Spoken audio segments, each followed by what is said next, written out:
ஈரோடு கிழக்கு சட்டமன்ற தொகுதியின் இடைத்தேர்தலில் திராவிட முன்னேற்றக் கழகத்தின் சார்பில் வெற்றி பெற்றுள்ள வி.சி. சந்திரகுமார் அவர்களின் பதவியேற்பு நிகழ்வில் கூட்டணி கட்சி என்கிற முறையில் கொடுக்கப்பட்ட அழைப்பை ஏற்று நானும் பங்கேற்றேன். வெற்றி பெற்ற வி.சி. சந்திரகுமார் அவர்களுக்கு விடுதலை சிறுத்தைகள் கட்சியின் சார்பில் எனது வாழ்த்துக்களை தெரிவிக்கிறேன்.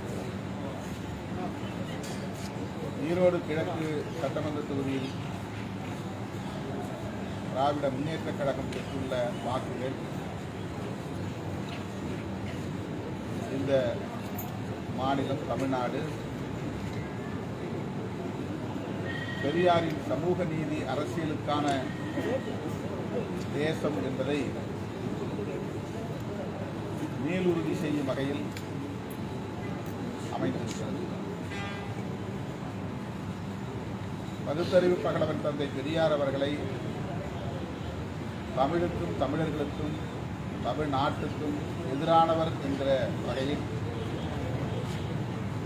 பிரிவுவாதம் செய்கிற சதி அரசியலை சங் பரிவார் சிம்பல் இன்றைக்கு உயர்த்தி பிடிக்கிறது. இது அவர்கள் நீண்ட காலமாக செய்து வருகிற ஒரு பகீரத முயற்சியாகும். பெரியார் என்கிற அடையாளத்தை சிதைத்துவிட்டால் திராவிட அரசியலின் வேரை வெட்டி வீழ்த்த முடியும் என்று சங் பரிவார் சிம்பல் நம்புகிறது. பெரியார் காலத்திலிருந்தே இந்த முயற்சியை அவர்கள் மேற்கொண்டு வருகிறார்கள். அவ்வப்போது தமிழ் சமூகத்திலிருந்தே அவர்களுக்கான ஆட்களை தேர்வு செய்து பெரியாருக்கு எதிராக நிறுத்தியிருக்கிறார்கள். ஒவ்வொரு சந்தர்ப்பத்திலும் அவர்கள் மூக்குடைப்பட்டு அவமானப்பட்டார்களே தவிர அவர்களால் பெரியாரை வெல்ல முடியவில்லை. பெரியார் பேசும் அரசியல் பெரியாருக்கு முன்பிருந்தே தமிழகத்தில் வேரூன்றியது என்பதை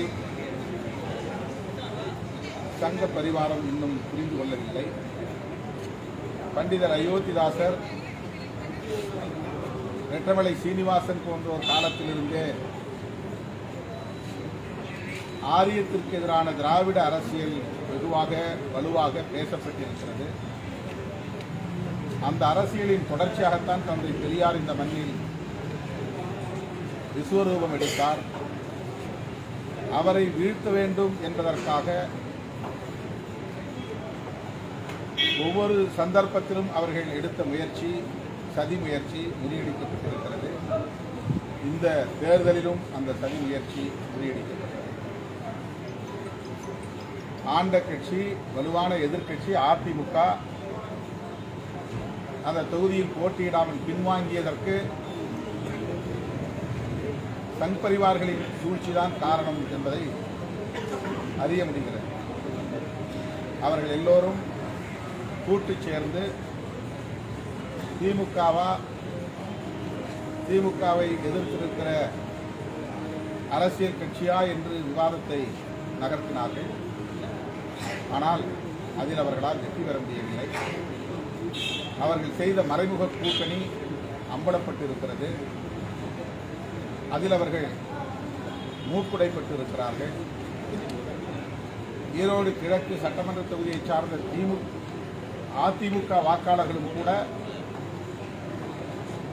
அந்த அரசியலுக்கு எதிராக நின்றிருக்கிறார்கள் என்பதுதான் தேர்தல் முடிவுகளில் இருந்து தெரிய வருகிறது.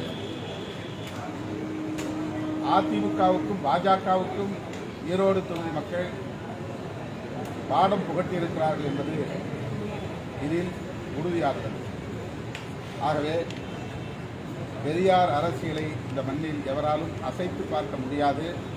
அது சமூக நீதி அரசியல், அது புரட்சியாளர் அம்பேத்கரின் அரசியல், அது பண்டிதர் அயோத்திதாசனின் அரசியல், ஆரியத்திற்கு சங் பரிவார்களின் கருத்தியலுக்கு எதிரான அரசியல் என்பதை பாஜக, சங் பரிவார் சக்திகள் புரிந்து கொள்ள வேண்டும் என்று இந்த நேரத்தில் நான் பதிவு செய்ய விரும்புகிறேன். அடுத்து மாண்புமிகு முதல்வர் அவர்களை சந்தித்து 4 முக்கியமான கோரிக்கைகள் அடங்கிய மனு ஒன்றை விடுதலை சிறுத்தைகள் கட்சியின் சார்பில் வழங்கியிருக்கிறோம். அதில் முக்கியமாக வேங்கை வயல் வழக்கு தொடர்பாக சிபிசிஐடி தாக்கல் செய்துள்ள குற்றப்பத்திரிகை இறுதியானதல்ல.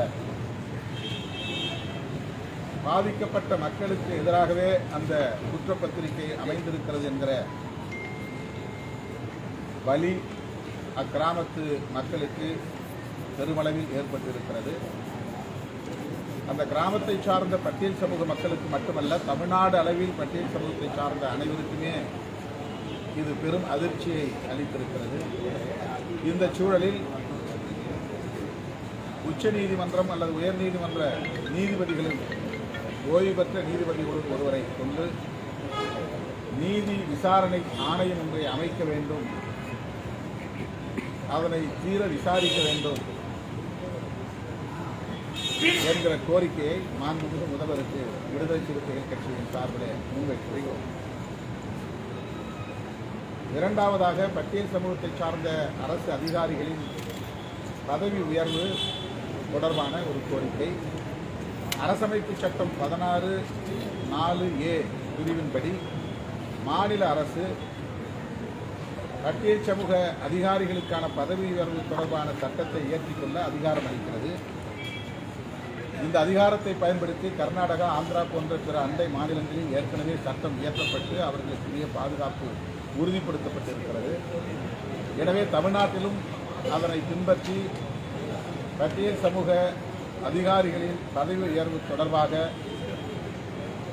சட்டம் ஒன்றை இயற்ற வேண்டும் என்று வலியுறுத்தியிருக்கிறோம்.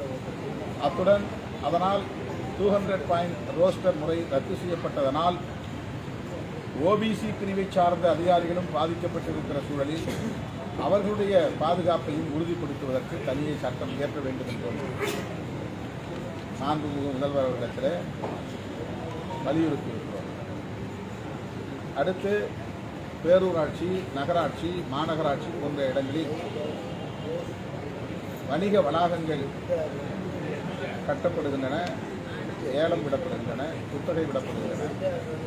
அவற்றில் பட்டியல் சமூகத்தை சார்ந்தவர்கள், பழங்குடி சமூகத்தை சார்ந்தவர்கள் பங்கேற்க முடியாத நிலை இருக்கிறது. எனவே பட்டியல் மற்றும் பழங்குடி சமூகத்தை சார்ந்த தொழில் செய்ய, வணிகம் செய்ய ஆர்வமுள்ள முனைவோர் பயன்பெறக்கூடிய வகையில் தனியே அவர்களுக்கு சென்று வணிக வளாகங்களை கட்டித்தர வேண்டும் என்கிற கோரிக்கையையும்